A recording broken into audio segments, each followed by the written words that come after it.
বুঝেছেন? এক পকেটে গীতা রাখুন, তবে তো জীবনে ব্যালেন্স থাকবে। সপ্তাহে একদিন করে বাড়ি সকলে মিলে মাছ মাংস এনে খাচ্ছি, খাক। পরের সপ্তাহে কোনো মঠে মন্দিরে গিয়ে প্রসাদ খান, তবে তো জীবনে ব্যালেন্স থাকবে।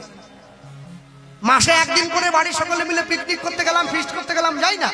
পরের মাসে ওই দিনটা বাড়ির সবাই মিলে ভাগবত পাঠ শুনতে যান, তবে তো জীবনে ব্যালেন্স থাকবে। ভালো লাগুক আর না লাগুক রোজ খাবেন তিতা, ইচ্ছে করুক আর না করুক রোজ পড়বেন গীতা। রোজ পড়বেন, ভুল হোক তবু পড়বেন। তুলসীর মালা সকলে পড়বেন, কেউ যেন বাদ না পড়ে। সকলে পড়বেন, সকলে পড়বেন। লোকে আমায় বলে, দাদা আমি যে মাছ খাই। খাও না, আমি বলছি খাও, যা মনে হয় তাই খাও।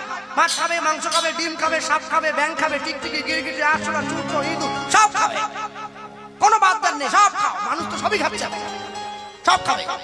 মালা পড়বে। যারা নিরামিষ খাচ্ছেন মালা কণ্ঠের সঙ্গে লাগিয়ে ধারণ করেছেন, যারা আমিষ খাচ্ছেন কণ্ঠের থেকে নামিয়ে পড়বেন। পড়ুন, কেন? লাইনে দাঁড়ান, তবে তো ডাক পাবেন। হরি হরি বল। পড়বেন সকলে। আকাশের শোভা চাঁদ, চাঁদের শোভা তারা, বৃন্দাবনে কৃষ্ণ শোভা, নদীয়ার শোভা গোড়া, গ্রামের শোভা বাড়ি আর রাস্তার শোভা গাড়ি, আর মুসলমান ভাইদের শোভা তাদের বড় বড় দাড়ি, এত বড়। বাঙালি হিন্দুরা সংসারে পড়ে ভোগ করে কত জ্বালা, তবু তারা গলায় দেয় না দুঃখে তুলসীর মালা। মালা পড়বে সকলে বলে। হ্যাঁ, আর যে সমস্ত মায়েদের এবং মেয়েদের মালা পড়তে লজ্জা পায়, তাদের জন্য একটা উপায় বলে গেলাম। রাত্রিবেলা ঘুমানোর সময় মালা পরে ঘুমাও। কেউ জানতে পারছে না, নাইট ডিউটি তো। সকালবেলা, হ্যাঁ সকালবেলা ঘুম থেকে উঠে যখন ঘর থেকে বেরিয়ে আসছো, মালা প্যাঁচ বেরিয়ে গেছে তো, প্যাঁচ খুলে বালিশের তলে দিয়ে ঘরের বাইরে আসো, কেউ জানতে পারছে না। একদিন, দুদিন, 3 দিন, 4 দিন, 5 দিন, 6 দিন, 7 দিন, 10 দিন, 15 দিন, 1 মাস, এরপর দেখবেন গলার মালা গলায় রয়ে গেছে, আপনি ঘরের বাইরে চলে এসেছেন। মানুষের সঙ্গে প্রেম করলে প্রেম কমে যায়, ভগবানের সঙ্গে প্রেম করলে প্রেম বেড়ে যায়। ভগবানের সঙ্গে সম্পর্ক করবে। হ্যাঁ, এই যে মায়েরা বসে আছে, রান্না করেন বাড়িতে প্রত্যেকদিন, বলতে পারেন এমন একটা জিনিস আছে যেটা রান্নায় না দিলে রান্নার স্বাদ বাড়ে না, কিন্তু সেটা কারোর সঙ্গে মেশে না। সেটা কি বলতো মা? তেজপাতা। রান্নায় দাও তেজপাতা, পায়েসেও দেওয়া হয় অনেক সময়। তেজপাতা কি কোনোদিন কারোর সঙ্গে মিশবে না, কিন্তু ও কিন্তু ওর কাজটা করে যায়। তরকারির সেন্টটা বাড়িয়ে দেয়, সুস্বাদু হয়। যখন মায়েরা রান্না করবে, ওই তেজপাতাটার কাছ থেকে শিক্ষা নেবে। কি শিক্ষা? তোমাকে বুঝিয়ে দিচ্ছে, আমি যেমন রান্নার থেকেও রান্নাকে সাহায্য করি, কিন্তু কারো সঙ্গে মিশি না, আলাদা থাকি। তুমি সংসারে থাকবে, তুমি সংসারের সঙ্গে মিশবে না, আলাদা রাখবে। ভগবানের ডাক এলে তার চরণ তলে নিজেকে সঁপে দেবে। হরি হরি। তবেই তো জীবন, তবেই তো জীবন। হ্যাঁ, যে জীবনে গোবিন্দের সেবা হবে না, যে জীবনে ভগবানের সেবা হবে না, সে জীবনের দাম কি আছে? সে জীবনে কোনো মূল্য নেই, কোনো মূল্য নেই। ভক্তমন্ডলী ভক্তিমতী মাতৃভক্ত নিতাই চাঁদ মহাপ্রভুকে সঙ্গে নিয়ে নিয়েছে। মহাপ্রভুকে সঙ্গে নিয়ে দুই ভাই একসঙ্গে করে হাঁটতে হাঁটতে চলে যায়। কোথায়? পুরীধাম। আগে তো গাড়ি ফাড়ি ছিল না, পায়ে হেঁটে যেতে হতো। ওরা দুই ভাই পায়ে হেঁটে যাচ্ছে, সঙ্গে কারা? অগণিত ভক্ত। বলতে বলতে যায়, কে রে কাঙালের বেশে হরি নাম বিলায়, কে রে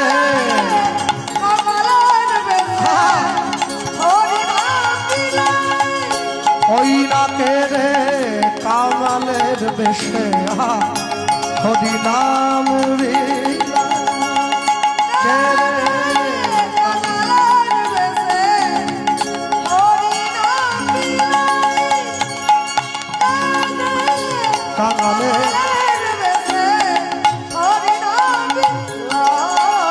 ও যে প্রেম দাতা নিতাই বুঝি, গৌরের পাছে পাছে ছুটে যায়।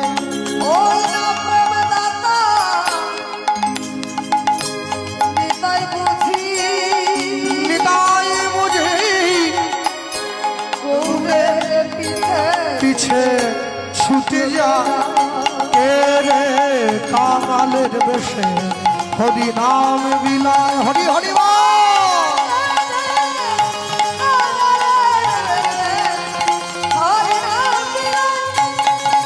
হইরাকে রে কাঙালের বেশে হরি নাম। একটু হাত তোলা যায়? বাহ, সবাই তুলেছেন তো? হ্যাঁ। দুটি বাহু তুলিয়ে সেজে যায় তুলিয়ে, দুটি বাহু তুলিয়ে সাজে যায় দুলিয়ে, দুটি বাহু তুলিয়ে সেজে যায় তুলিয়ে হরি হরি বল। বাহু তুলিয়ে সাজে যায় দুলিয়ে, ওই যে কাতরে বিনয় করে কলির জীবে হরি নাম বিলায়। ওই যে কাতরে বিনয় করে হরি নাম কে রে কাঙালের বেশে হরি নাম বিলায়। নিতাই গৌর হরি হরি বল হরি হরি বল। হরি নাম বিলায়, কে রে কাঙাল হরি নাম বিলায়, দয়াল নিতাই রামা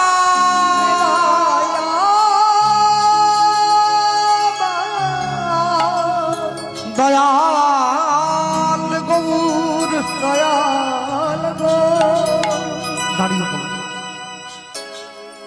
ঘন জঙ্গলের মাঝে চলতে গিয়ে দু ভাই দাঁড়িয়ে পড়লো।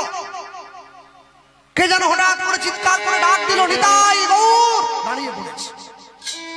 এই ঘন জঙ্গলের মাঝে আমাদের নাম ধরে কে ডাকছে? দু ভাই হাঁটতে হাঁটতে এগিয়ে গিয়েছে, দেখছে এক গাছের তলায় এক বয়স্ক মা বসে আছে। দু ভাইকে হাত বাড়িয়ে ডাকছে, এদিকে আয় এদিকে। দু ভাই ছুটে গিয়েছে, মা তুমি তুমি আমাদের ডাকলে? হ্যাঁ, আমার কাছে আ। দু ভাই গিয়েছে। হ্যাঁ রে তোরা তোরা কারা রে? আমি এই যে আমার নাম নিতাই, আরে আমার ছোট ভাই এর নাম গৌর। আচ্ছা তোরা কি একই মায়ের পেটের দু ভাই? না না না, একই মায়ের পেটের দুটো ভাই হলে তো প্রত্যেকদিন সকাল হলে কোদাল নিয়ে মারামারি করতে লেগে পড়তো, লঙ্কা গাছ কার ভাগে পড়বে সেই নিয়ে। ভগবান জীবনে দুবার হাসে, কখন জানে? যখন নার্সিংহোমের বিছানায় রুগী শুয়ে থাকে, ডাক্তার গিয়ে রুগীর সামনে দাঁড়িয়ে বলে, আপনার কোনো চিন্তা নেই, আমি যখন আছি আপনি বাঁচবেন। ভগবান হাসছে, ডাক্তারের দিকে তাকিয়ে বলে, হ্যাঁ গো ডাক্তার, তুমি যে ওকে বাঁচার গ্যারেন্টি দিচ্ছ, তুমি নিজে কতক্ষণ বাঁচবে তোমাকে সেই গ্যারেন্টি কে দিল? বলে না, একটু মনের জোরটা বাড়াচ্ছেন আমাকে। আরেকবার ভগবান হাসে, কখন? এখন দুই ভাই ফিতা ফেলে জায়গা ভাগ করে, তোর 5 কাঠা আমার 5 কাঠা। ভগবান হাসে, কার সম্পত্তি কাকে দাও রে? ওরে জায়গা তো আমার, তাহলে আমাদের কিছু নেই? আমাদের আছে তো। কি আছে? 3.5 হাত মাপা জায়গা। 4 হাত বললেও দেওয়া হবে না, 3.5 হাত। হ্যাঁ, এইটুকু জায়গার জন্য এত মারামারি দেখে তো মনে হয় এই তো জীবন। হিংসা বিবাদ লোভ ক্ষোভ বিদ্বেষ, চিতাতেই সব শেষ, চিতাতেই সব শেষ, এই তো জীবন। দেখে মনে হয় মাঝে মাঝে এই জীবনে শুধু হিংসা লোভ অহংকার অভিমান এগুলোই বুঝি মনের মধ্যে ঢুকে আছে, আর কিচ্ছু নেই, আর কিচ্ছু নেই, আর কিচ্ছু নেই। ভক্তমণ্ডলী ভক্তিমতী মায়ের নিতাই গৌর মায়ের কাছে গিয়ে বসে পড়েছে, মায়ের হাত ধরে নিয়েছে। ওমা ওমা, আমরা রাম আর লক্ষ্মণ দুটো ভাই, আমরা কৃষ্ণ আর বলরাম দুটো ভাই, আমরাই তো কলিযুগে গৌর আর নিতাই। যেই পরিচয় দিয়েছে মায়ের চোখে জল এসে গিয়েছে। যখনই মায়ের চোখে জল এলো, দুই ভাই মায়ের চোখের জলটা মুছিয়ে দিয়ে মাকে বলছে, মা তুই কাঁদছো কেন? কেন কাঁদছি জানিস? একটা কারণের জন্য কাঁদছি। কারণটা কি? মা বলছে, তোদের মতো যদি এত সুন্দর দুটো আমার ছেলে থাকতো না, তাদের মুখে একটু মা ডাক শুনে আর নারী জনমটা ধন্য করে নিতাম। হ্যাঁ, যে মায়েরা বসে আছেন প্রত্যেক মায়েরাই চায় আমার ছেলে 10-এর 1 হোক, আমার ছেলের জগৎ জোড়া নাম হোক। কিন্তু মা, চাইলেই তো সব হয় না, চাইলেই হয় না। ভালো ফসল পেতে গেলে ভালো গাছটা লাগাতে হয়। উচ্ছে গাছ লাগিয়ে আম চাইলে হয় কি? চাইলে হয় না, চাইতে জানতে হয়, তবে তো হয়। তাই গৌর মায়ের কাছে বসে মাকে যখন বলছে, সঙ্গে সঙ্গে 2 ভাই বলে উঠছে, আচ্ছা মা, আমরা 2 ভাই যদি তোমার 2টো ছেলে হই তাহলে কেমন হবে? আজ থেকে আমরা 2 ভাই, তোমার 2 ছেলে হলাম। বুড়ি মা বলছে, শুধু ছেলে হলে তো হবে না, তোরা 2 ভাই আমার দুদিকে বসবি, আমি এক থালায় অন্ন ব্যঞ্জন মেখে 2 ভাইয়ের মুখে দেবো, দুজনে খাবি, আমাকে মা বলে ডাকবি, তবে তো বুঝবো ওরা আমার ছেলে। কি? হ্যাঁ, আমার মা এসেছে, ঘরে বসে আছে, শরীরটা ভালো নয়। হ্যাঁ, আমরা গতকাল পর্যন্ত আসামে ছিলাম, উত্তরবঙ্গ। তো ট্রেনের টিকিট না পাওয়ার জন্য আমাকে গাড়ি নিয়ে সফর যেতে হয়েছে, সফরটা করতে হয়েছে 15 দিন। আমরা কালকেই ফিরেছি, পরশুদিন ফিরলাম, না পরশুদিন ফিরেছি আসাম থেকে। আশ্চর্য কি জানেন? আশ্চর্য হলো, এই কীর্তনে যেতে গিয়ে এরকম মাঠে মঞ্চ ছিল, তো আসামের উত্তরবঙ্গের কীর্তনে অনেক শ্রোতা হয়, এই মাঠে মঞ্চ ছিল, একটা গর্ত ছিল, তার উপরে খড় ঢাকা দেওয়া। আমার মা বুঝতে পারে না, ওই খড়ের উপরে পা দিয়েছে, গর্তের মধ্যে পাটা পড়ে গেছে, পাটা মচকে গেছে। এসেছে, ঘরে বসে আছে। তা আমি জীবনে অনেক ভালো ভালো জায়গায় খেয়েছি, অনেক দামি দামি মানুষের সঙ্গে বসে খেয়েছি, কিন্তু মা যখন মেখে একটু মুখে দেয় আলু সেদ্ধ আর ভাত, ওই রকম স্বাদ আমি কোনো খাওয়ানো পাই না।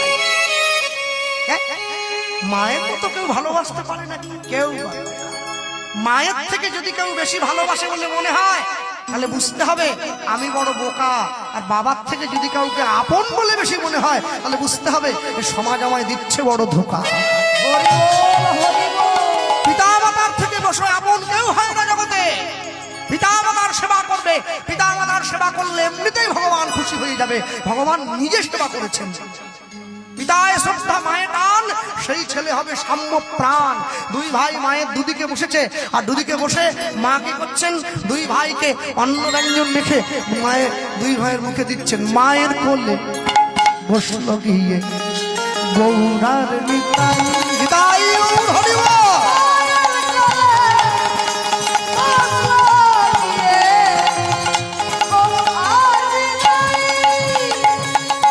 মায়ের কোলে বসলো গিয়ে গৌরার নিতাই,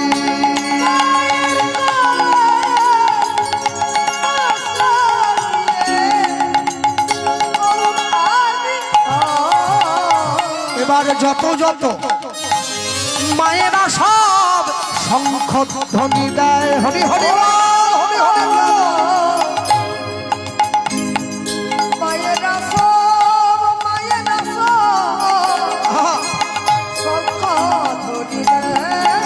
এবার যত যত ভক্তগণে সব হরি গুণ গায়, হরি হরি বল।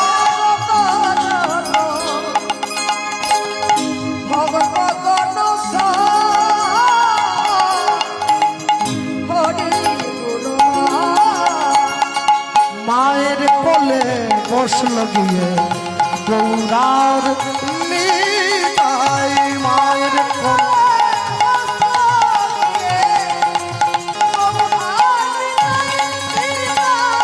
মায়ের কোলে বসল গিয়ে গৌরার নিতাই, মায়ের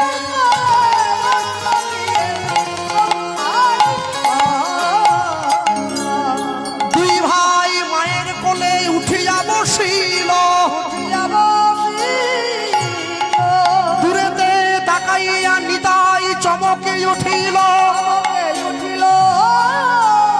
মামা বলিয়া নিতাই ডাকে উচ্চ ঈশ্বরে। ছুটিয়া গিয়া মা 2 ভাইয়ের বুকে জড়াইয়ে ধরে, বুকে